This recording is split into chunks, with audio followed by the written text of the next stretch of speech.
Kasama po natin ngayon via Zoom, walang iba kundi ang Executive Director ng Project NOAA at siya rin po ay isang geologist. Siyempre, sa mga nakakaalam, kilalang kilala to, Dr. Mahar Lagmay. Magandang umaga po sa inyo, Dr. Mahar. Hello, good morning, Nina. Yes, Tama ba, Nina? yes, it's La Nina po eh. And It's Mix Bustos, Nina. Doc. Good morning po. Nina and Morning. Mix. Morning, Doc. Yes, sir, itong Project NOAA, pakibigyan nga ulit ang ating mga kababayan ng background kung ano ba itong Project NOAA. Well, ito ay nailunsad ito noong 2012, no? At ito ang naging flagship program of government na para sa disaster risk reduction. Nung tinatayo pa lang ito, ang instruction sa amin ay make a responsive program for disaster risk reduction. At ang ginawa ay yung pondo ng gobyerno nilagay doon sa research na ang tawag ay operational research. Ito yung klase ng research na pag ginawa, merong kaagad na pinaglalagyan. So natututo ka habang ginagawa mo. Kung kami, for example, ay naka-embed sa NDRRMC, nakikita namin yung problema, ano yung mga kulang, ano yung mga dapat idagdag, ano yung mga siyensya na pinakamaigi na gamitin, ano yung pinakamagandang teknolohiya, the frontier science and technologies, para yung ating disaster risk reduction efforts ay maging up to par to international standards, kung hindi man mas magaling pa. No? At yun, siyempre, ang ating adhikain. Kasi the people deserve it. Filipino people deserve the best. Nothing less than what is the best. Opo. Dr. Mahar, ano po ang mga practical na tulong po na pang-araw-araw sa mga Pilipino itong Project NOAA? Well, ang pang-araw-araw, yung siguro kailangan natin nalalaman kung may panganib ba o wala, di ba? Kailangan natin malaman kung mayroong banta sa ating buhay. Knowing na ang Pilipinas ay world number 1 sa risk index. So maraming mga hazards na na dapat pinagpepreparahan natin, katulad ng baha, yung landslide, yung storm surge, yung malakas na hangin, yung earthquake, yung pagputok ng bulkan.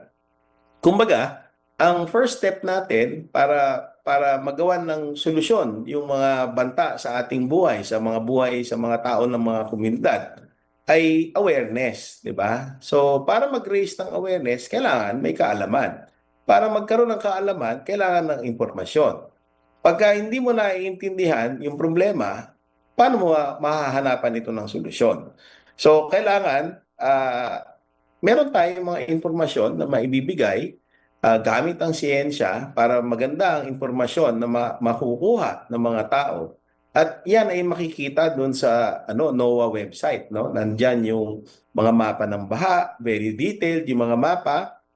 In fact, tested na yan over the years na pag sinabi doon na pwede magbaha dito ng ganitong kataas, ay yun nga, yun nangyayari. Katulad nung sa Bagyong Tino sa Cebu.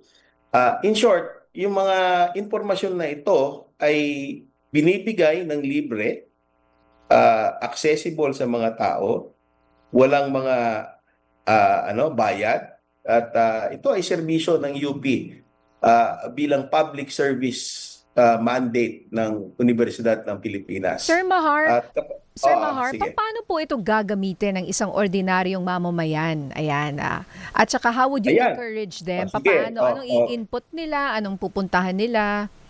Para Sige. ma-maximize po natin yung Project NOAA.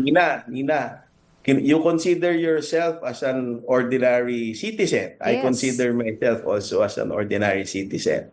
Ang unang hakbang na gagawin natin, dahil nga meron tayong ganitong mga tools, ay yung kaalaman sa hazard sa ating paligid, no? Yung neighborhood. Halimbawa, alam ba natin kung ang bahay natin ay may panganib ng baha? Alam ba natin kung ang bahay natin ay may panganib ng landslide? So ang unang gagawin mo, kung hindi mo alam, ay titignan yung NOAA app or NOAA website sa noaa.up.edu.ph. So makikita mo doon kung merong baha na potensyal na mangyari doon sa iyong bahay o kaya doon sa opisina ng mister nyo o kaya doon sa eskwelahan ni Junior. At pag nalaman natin ito, gagawa tayo ng solusyon, di ba? Iyon ang unang hakbang para makapagprepara tayo. Saan ba tayo lilikas? Saan ba tayo pupunta kung sakaling may sama ng panahon? Ayun. Alam mo, sa totoo lang, sa dami ng tinanong ko, tanong din natin sa sarili natin, do we really know the hazards in our neighborhood? Kung hindi natin alam, pumunta tayo sa NOAA. Yan ang isang pinaka-classic example kung paano nagagamit ang NOAA bilang source ng kaalaman para malaman natin kung ano ang ating gagawin, ang susunod na hakbang to Yes. prepare for the Opo. hazards. So, Oo. sir, kanina po nag-uusap kami ni Migs Bustos about yung hazard ng kung kami ba ay nakatira sa fault line. Ayan. Mhm. So, si Mig sabi mo, concerned ka kasi malapit ka sa Marikina fault line. Yes. Oh, tas ako naman, di ako line. Sorry hindi ko alam kung saan ako malapit. Pero malapit po ako dito sa ABS-CBN. Apo. Ano ba ang assessment ninyo dyan? Kasi, Aba, opo. ganda yung tanong, Nina. Hindi ba, ilang bang milyong Pilipino ang meron? Di ba? So, mahigit 100 milyon. 100 plus. Kaya tayo gumawa ng ganyang tool para ma-empower yung mga Pilipino na hindi lahat ng mahigit 100 milyon na yon na itatanungin pa ako. 'Di ba? So, kailangan ang maganda nag-uusap tayo ngayon para maikalat yung impormasyon na merong ganyang NOAA, na merong ganyang mga application na pwedeng matignan sa mobile na katulad na ganito, na makikita mo yung panganib dyan sa lugar ng ABS-CBN. Alam naman natin, pag alam ko, nakikita ko kasi pag may malakas na ulan, binabaha dyan sa may Panay Avenue. Opo. Di ba? Yeah Malapit po, sa pwede mag-swimming po ABS-CBN. dyan. Oo. Pero hindi mo na kailangan hintayin yung baha na mangyari. Pupunta ka na lang doon sa NOAA, sasabihin sa'yo kung maaaring magkaroon ng baha doon o wala. So bago pa magkaroon ng impact ng baha, alam mo na dapat wala ka doon kung sakaling masama ang panahon. Actually, Kung Doc, ito sakaling nga po. nagkaroon ng thunderstorm na malakas yung ulan. Ito nga po, Doc, tinitingnan ko nga po, at least to be specific, dito po sa Sergeant Esguerra Avenue, ang nakalagay na flood hazard level dito, little to none. Pero kung i-explore mo yung mapa, sa konting, sa isang bloke lang, dito po sa Mother Ignacia, red na red agad.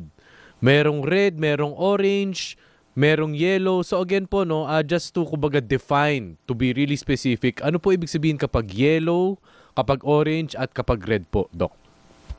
Ayan. So kung ang pagbabasihan natin tangkad ni Manny Pacquiao, 5'6" siya, no? Pag pula, mula dito hanggang taas. Yun yung pula, yung baha. Yung kapag orange, yung baha ay dito hanggang siguro tuhod yan. Baba lang ng tuhod. Pag dilaw, baba ng tuhod. No?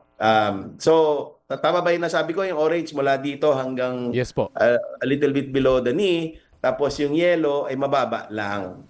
At ikaw na rin nagsabi kanina na sa Sergeant Esguerra, wala. Pero pag in-explore mo, may pula. So, ibig sabihin yan, pag humahagupit yung bagyo, dapat wala ka doon sa pula. Dapat nandun ka doon sa walang kulay na pula, orange, at yellow. Or at least yung kotse mo hindi nakapark yun yung doon. ligtas. Naalala niyo po, may dumaan doon nun, I was not informed, ganyan. A very famous line. Infamous. Yes, infamous. Back in Of course, alam ko yan. 2009. So talagang lumubog yung sasakyan niya. Kasi nga, yun na nga ngayon, alam na natin wag na natin, pag ako umuulan dyan, ako, make sure na hindi ka nakapark sa bandang Panay or dyan sa may Mother Ignacia. Sa kabilang side, pwede, mas mataas agad Oo. Pero, sir, yung kanina, isa pa naming concern about living sa malapit sa fault line and kung malayo ka sa fault line, totoo ba, if I remember it correctly, na depende yan sa ground shaking, na may ground shaking na mas makaka-apekto pag malapit ka sa fault line and then mas makaka-apekto pag malayo ka sa fault line? Kasi so in effect, it does not matter kung malapit ka o malayo sa fault line. Can you clarify, Dr. Mahar? Okay, merong 7 klaseng panganib ang earthquake. Pag sinabing earthquake, it does not necessarily kill. Okay? The earthquake per se does not kill. It's the hazards that kill. Okay? So ano ba yung hazards na yan na nakakamatay? 1 is ground rupture, 2 is ground shaking, 3 is subsidence, 4 is liquefaction, 5 is a tsunami, 6 is a landslide, and 7 is fire. Okay, so doon lang tayo muna kasi yung tanong mo nandun sa ground rupture at saka yung ground shaking. Kasi yun yung tanong mo, so doon lang muna tayo sa unang dalawa. Yung ground rupture, kapag may siwang ka o yung active fault ay gumalaw, no? At yung gusali ay nandun sa ibabaw, paano magsusurvive yung building? Kasi napaka-powerful nung galaw na yon pag gumalaw yan na nagdudulot na malakas na earthquake. So dapat wala ka doon sa ibabaw noong fault, no? Kasi may ground rupture hazard. Yung pangalawa na sinabi ko ay ground shaking. Mas malapit ka dun sa source ng earthquake, kung saan naganap yung earthquake, mas malakas ang ground shaking. No? So pag mas malakas ang ground shaking, dapat mas matibay ang iyong gusali. Pag hindi matibay yung iyong gusali, pag yumanig yung lupa, malaki ang tsansa na ito ay magiba. Pag nagiba ito at nasa loob ka ng tao, ng bahay or gusali, malaki ang tsansa na mamamatay ka. Di ba? So, yun ang ground shaking. Ang tanong mo specifically was, kung mas malapit ba ako, mas malakas Delikado. kaysa mas malayo? Yes. Oo, kung mas malayo, ang shaking, humihina ng humihina yan habang palayo ka dun sa pinagmulan ng earthquake. Parang ilaw lang, di ba? Bawa may bumbilya, yung intensity ng light is strongest pag malapit ka dun sa bumbilya. Pag lumalayo ka, humihina yung intensity ng light. Ganon din yung ground shaking. So, mas gusto mo na mas malayo ka dun sa lugar na pinagmulan ng earthquake kasi mas mahina na yung ground shaking. Mas mahina na yung intensity. Pag malapit ka dun sa source, ay mas malaki ang shaking, ayaw mo nun. Kasi mas malaki ang tsansa na magiba yung gusali. So, kaya kailangan palagi natin sinusunod yung building code. Kasi yung building code, pag sinunod natin yan, maliit ang tsansa na magiba yung gusali. Kahit pa man na malapit ka doon sa earthquake source.